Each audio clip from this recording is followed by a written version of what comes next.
Angelim gloriosi, Elium cetavi, Jesús.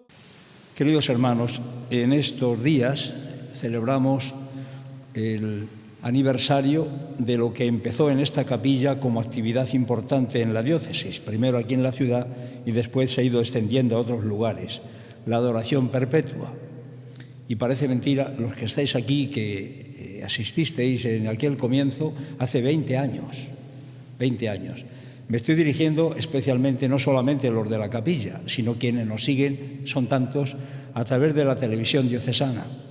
En esta capilla empezó la adoración perpetua. Los que siguen desde su casa la misa, que son tantos en la diócesis, por la tarde, que recuerden que en esta capilla hace 20 años, lo decía antes, empezó a adorarse al Santísimo ininterrumpidamente durante 24 horas. Esto es una actividad no solamente grande, sino muy importante. Es que la misión que el Señor nos ha enviado de ir por todo el mundo y predicar el Evangelio no es una tarea humana. Debemos poner todo el énfasis que podamos, pero hay que pensar que quien da incremento, que quien hace eficaz esa tarea es el Señor. Y la oración ante Él, nunca mejor, ante la presencia real de Cristo en la Eucaristía, la presencia ante Él es como pedirle, Señor, haz eficaz la labor que realizamos los demás, que lo que predicamos del Evangelio, lo que enseñamos, lo que decimos, con la confianza de que el Señor lo haga eficaz, no se hace si no es con esa fuerza que el Señor realiza, dando fuerza a la palabra del evangelizador. Y naturalmente la oración ante el Santísimo es una manifestación de que necesitamos de Él, lo esperamos de Él, creemos en Él, no solamente en el sacramento, sino en la eficacia de esto que le pedimos. Por eso quienes dedicáis una hora, un rato, un tiempo, quien viene ante el Santísimo, que pasa por aquí y pasa aquí a la capilla, que sepa que ese momento no es solamente una oración que Él necesita pidiendo o dándole gracias por tantas cosas, sino es una vinculación a la tarea evangelizadora que toda la Iglesia tiene, aquí en la diócesis y en los demás lugares de la Iglesia universal. Todo esto lo recordamos en estos días. El sábado, de una forma especial, se recordará con la misa, que va a ser en Santo Tomé, y luego la procesión con el Santísimo hasta esta capilla. Y estos días, un triduo, hoy, mañana y pasado, de preparación, reflexión y de oración de esta encomienda tan importante en la diócesis que es la adoración perpetua. Se han ido uniendo otros lugares, ya son 9, la última que se ha inaugurado en Ocaña, ya son 9 capillas de adoración perpetua que hace que esto sea un reconocimiento, no solamente una oración de alguien que lo realiza, sino que hay un grupo en distintos lugares de la diócesis que dedican un tiempo ante el Santísimo a adorar, a pedir, a darle gracias como una forma de unirse en esa tarea de toda la Iglesia.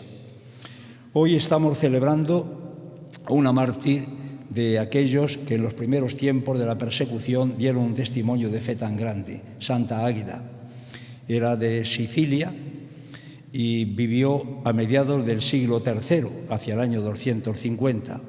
Llegó la persecución, como era y iba siendo de vez en cuando en el Imperio Romano, hasta Sicilia, y ella fue apresada porque era cristiana. Quisieron que abandonara su fe. Sin embargo, le pedía al Señor ayuda y así lo mantuvo, de tal forma que aunque le hicieron pasar por terribles tormentos, al final murió a consecuencia de ellos, nunca defraudó en su fe y en seguimiento al Señor. Esto hizo que los siguientes, el recuerdo de Santa Águeda quedase de forma que con otros y con otras que fueron fieles en la persecución quedaron unidos en el canon romano de la misa, en el canon primero de la misa, donde aparecen estos nombres. De aquí, de nuestra diócesis, es la primera de esa época un poquito posterior, no es la primera mártir, Santa Leocadia, que nos dejó también ese testimonio. Los mártires, seguidores de Cristo, dan su vida por el Señor e incluso en la persecución, queriendo que abandonaran eso, han manifestado un testimonio tan grande. Qué importante es que recordemos a los mártires como testigos de la fe. Y hoy, en este día, la lectura continuada que venimos haciendo nos habla de Jesús que vuelve a su pueblo. En Nazaret ha vivido en torno a 30 años y cuando tenía esa edad empezó a predicar el Evangelio. Fue extendiéndose por los lugares, sobre todo en torno al lago de Galilea, donde predicó la palabra, manifestó ese estilo de vida suyo con los discípulos que le seguían, a los cuales algunos de ellos luego les nombró apóstoles, y corroboró esto con los milagros. Los milagros eran la prueba de su divinidad. Los profetas habían anunciado que el Mesías haría unos signos especiales. Cristo con los milagros así lo realizó.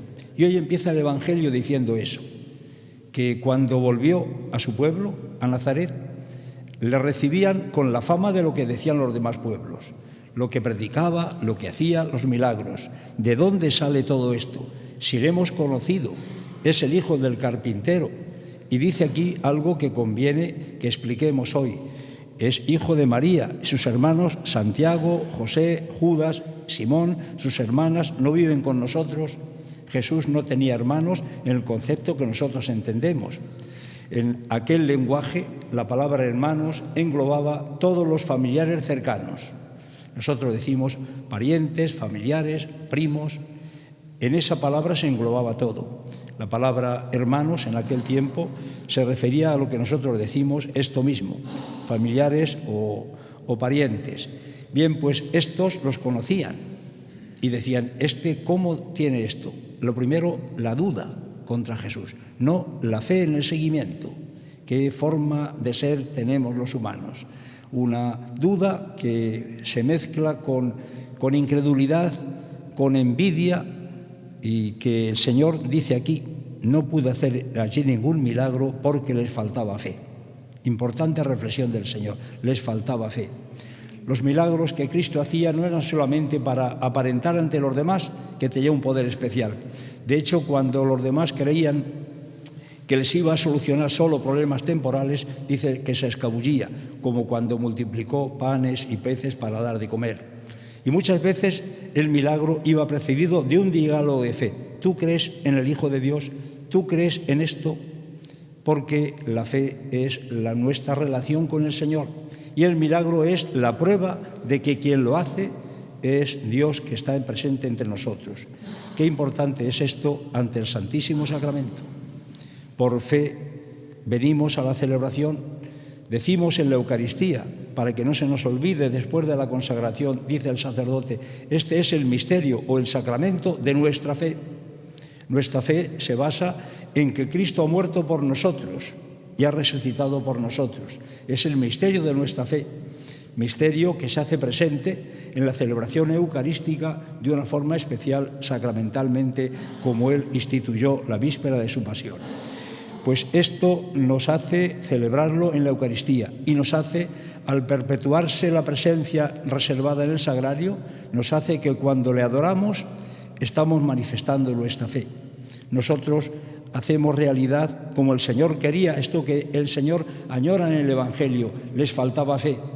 Nosotros decimos, Señor, danos fe porque queremos adorarte, queremos rezar ante ti, reconociendo que tú estás realmente presente en el sacramento de la Eucaristía, de una forma misteriosa pero real. Por eso es sacramento de nuestra fe, misterio de nuestra fe.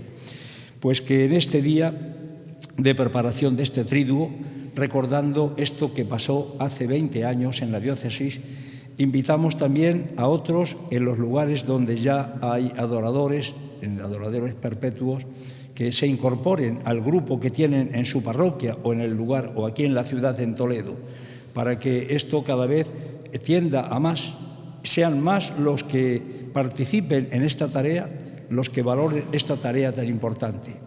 Los que estáis aquí, quienes escuchan estas palabras a través de la televisión y son adoradores, saben la importancia interior que tiene ese rato en silencio ante el Santísimo, donde van apareciendo peticiones, deseos, manifestación de fe, en definitiva, actitud cristiana ante la presencia eucarística, el mayor don que el Señor nos ha entregado en la Iglesia. Hoy, como hacemos de vez en cuando en la capilla, vendrán en las ofrendas con una caja con papeles. La caja es transparente, con papeles donde han ido dejando los adoradores sus peticiones, sus deseos, sus pensamientos. Todo eso lo ofrecemos en la misa para que el Señor lo acoja y el Señor corresponda con ello. Pues que el Señor nos ayude, con el testimonio de Santa Águeda, hoy de una forma especial, a ser fieles en la fe, ya que ante el sacramento, misterio de nuestra fe, le adoremos y le pidamos todo aquello que deseamos, en definitiva, que redunde en aumento de nuestra fe y en santidad de nuestra vida.